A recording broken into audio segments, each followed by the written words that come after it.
जंगल में कई दिनों से लगातार बारिश हो रही थी। रानू चिड़िया और हरिया तोता एक पेड़ की छाया में छुपकर बैठे हुए थे। हरिया तोते, जब तक ये बारिश नहीं रुक जाती मुझे लगता है हमें दाना लेने नहीं जाना चाहिए, वरना हम तो बुरी तरह से भीग जाएंगे। हाँ रानो, बारिश में भीगकर हम बीमार पड़ जाएंगे।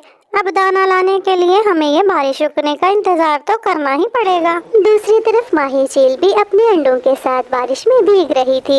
ये बारिश तो रुकने का नाम ही नहीं ले रही और मेरी भूख से हालत खराब हो रही है। अगर मैं खाना लेने चली भी जाऊं तो ऐसा ना हो कोई शिकारी मेरे अंडे चुरा कर ले जाए। मुझे तो कुछ भी समझ नहीं आ रही। इस बारिश की वजह से हम पक्षियों को कितनी समस्या उठानी पड़ती है। माही चील ये सब कुछ सोच रही थी कि तभी अचानक बारिश हल्की हो जाती है। मौके का फायदा उठाते हुए माही चील जंगल से अपने लिए खाना ढूंढने चली जाती है, लेकिन जैसे ही वो अपने घोंसले में वापस आती है तो वो देखती है कि उसके घोंसले से सभी अंडे गायब हैं। हाय ऊपर वाले, वही हुआ जिसका मुझे डर था। ले गया, कोई साला मेरे अंडे चुरा कर ले गया। न जाने हमारे जंगल में कौन चोर है जो सारे पक्षियों के अंडे चोरी कर रहा है। माही चील रोते हुए हरिया तोते और रानू चिड़िया के पास चली जाती है। रानू चिड़िया, हरिया तोते, मैं जंगल से अपने लिए भोजन लेने गई थी, लेकिन जैसे ही मैं अपने घोंसले में वापस आई तो मेरे घोंसले से सभी अंडे गायब हैं। मुझे तो समझ नहीं आ रही हमारे जंगल में कौन चोर घुस गया है। कल मुझे बंटी कबूतर ने बताया उसका भी एक अंडा चोरी हो गया था। ये तो बहुत बुरा हुआ माही चील, मुझे आपके अंडों का सुनकर बहुत दुख हो रहा है। अभी तो बारिश है, अभी तो हम कहीं जा नहीं सकते, लेकिन जैसे ही बारिश रुकती है हमें कैसे भी करके चोर को पकड़ना ही होगा, वरना वो तो एक एक करके सभी पक्षियों के अंडे चोरी करता जाएगा। रानू बिल्कुल सही कह रही है माही चील। जैसे ही ये बारिश रुकती है हम उस चोर को जरूर पकड़ेंगे। हम सब एक साथ मिलकर उस चोर को पकड़ेंगे, क्योंकि एकता में बहुत ताकत होती है। पहले तो केवल मेरा एक ही अंडा चोरी हुआ था और आज उस चोर ने मेरे बाकी के 2 अंडे भी चोरी कर लिए।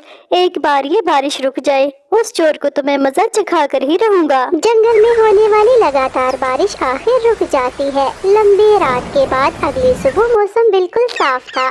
जंगल में हर तरफ परिंदों के चहचहाने की आवाजें आ रही थी। रानू चिड़िया और हरिया तोता पेड़ पर बैठे बातें कर रहे थे कि तभी उन्हें अपनी तरफ एक चूहा आता हुआ दिखाई देता है। रानू चिड़िया और हरिया तोता उस चूहे को बहुत गौर से देख रहे थे, क्योंकि उन्होंने अपने जंगल में वो चूहा पहली बार देखा था। तुम कौन हो चूहे? इस जंगल में नए आए हो क्या? मैंने तो तुम्हें अपने जंगल में पहली बार देखा है। मेरा नाम हैरी है और हाँ, मैं इस जंगल में नया आया हूँ, लेकिन मैंने जंगल के राजा शेर से इस जंगल में रहने की अनुमति ले रखी है। तुम कौन होती हो मुझसे सवाल पूछने वाली? मैं तुम्हें शक्ल से कोई चोर दिखाई देता हूँ क्या? ऐसे कहते हुए हैरी चूहा वहाँ से चला जाता है, लेकिन रानू चिड़िया और हरिया तोता गहरी सोच में पड़ जाते हैं। हरिया तोते, आपने देखा ये चूहा इस जंगल का नहीं है, लेकिन फिर भी ये हमसे कितनी अकड़ के बात कर रहा है। और तो और, हमने तो उसे चोर नहीं कहा, लेकिन वो ये क्यों कह रहा था कि मैं तुम्हें कोई चोर दिखाई देता हूँ?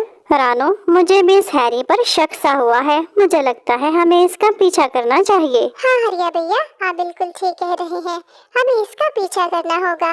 मुझे तो लगता है ये हैरी चूहा ही अंडे चोर है। ऐसा कहते हुए रानू चिड़िया और हरिया तोता उस हैरी चूहे का पीछा करने लगते हैं। थोड़ी देर उड़ने के बाद वो देखती है कि हैरी चूहा एक गुफा के अंदर जा रहा है। रानू चिड़िया और हरिया तोता भी वहाँ चले जाते हैं। हरिया तोते, वो हैरी चूहा तो इस गुफा के अंदर चला गया है। मुझे लगता है इस गुफा के अंदर कुछ न कुछ राज तो जरूर छुपा है, हमें कैसे भी करके उसका पता लगाना होगा। हाँ रानो, इस गुफा में कुछ तो जरूर छुपा है। हमें गुफा के बाहर बैठकर हैरी चूहे का पता लगाना होगा, लेकिन याद रखो ये जंगल है, यहाँ किसी भी समय कोई भी खतरा हो सकता है। हाँ तो हरिया भैया, ऐसे करते हैं, मैं गुफा के ऊपर बैठकर चारों ओर नजर रखती हूँ और आप गुफा के बाहर कान लगाकर हैरी चूहे की बातें सुनने की कोशिश करें। क्या पता कोई ऐसी बात सुनाई दे जिससे हमें मालूम हो सके कि हैरी चूहा ही असल चोर है। अपने बनाए हुए प्लान के मुताबिक रानू चिड़िया गुफा के ऊपर चली जाती है। वो चारों ओर नजर रखती है।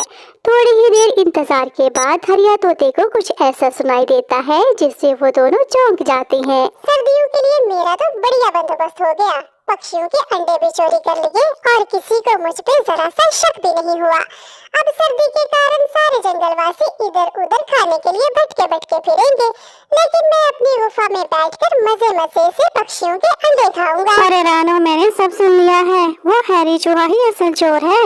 उसने सब पक्षियों के अंडे चोरी कर करके इस गुफा में जमा किए हैं और वो सर्दी के मौसम में उन अंडों का खूब आनंद उठाएगा। ये हैरी चूहा तो बहुत स्मार्ट निकला। हमारे जंगल में घुसकर हमारे नाक के नीचे ही पक्षियों के अंडे चोरी करता रहा और हमें कानों कान खबर नहीं हुई। मैं अभी माही चील को फोन करके सब कुछ बताती हूँ। इससे तो इसके किए का दंड देना ही होगा।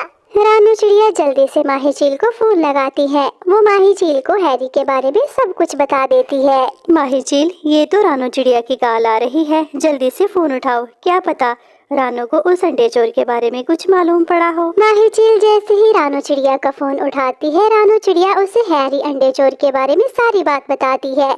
गुस्से में बंटी कबूतर और माही चील डंडे लेकर गुफा की तरफ उड़ने लगते हैं। पकड़े गए हैरी चूहे, तुम पकड़े गए। अंडे चोर कहीं के, सारे पक्षियों के अंडे तुमने चोरी किए हैं। अब देखना सब पक्षी तुम्हें कैसा मजा चखाएंगे। अरे अरे ये कैसे हो गया? आज तक तुम्हें कभी नहीं पकड़ा गया, लेकिन तुमने और रानू चिड़िया ने मुझे पकड़ लिया। लेकिन तुम अब भी मुझे पकड़ नहीं पाओगे, क्योंकि मैं ये अंडे छोड़कर यहाँ से भाग जाऊंगा। मैं भाग रहा हूँ।